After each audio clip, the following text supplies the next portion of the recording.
Vamos lá, Ronei.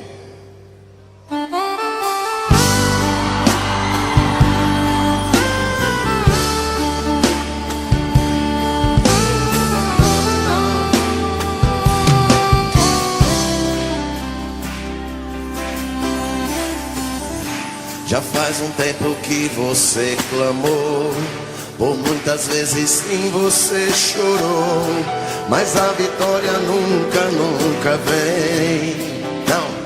Não vem. Então você pergunta a Deus por quê? O que eu fiz, Senhor, pra não merecer? Misericórdia, Deus, eu sou teu filho. Eu sou teu filho.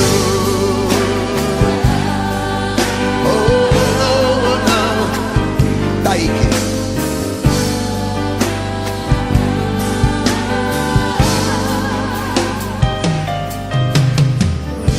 pergunta pra si mesmo onde está Deus, que tantas coisas boas prometeu, mas essas coisas nunca, nunca vêm.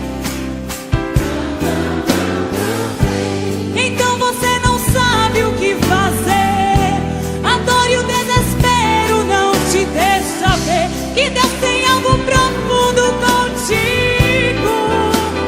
Ele é contigo.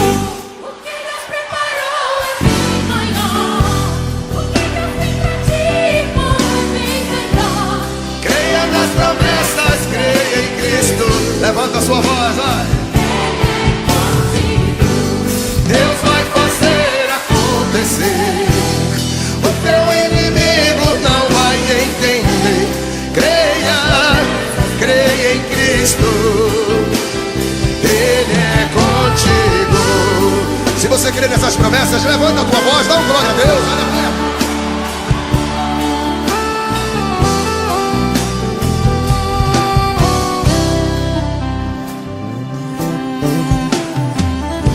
Pergunta pra si mesmo onde está Deus, que tantas coisas boas prometeu,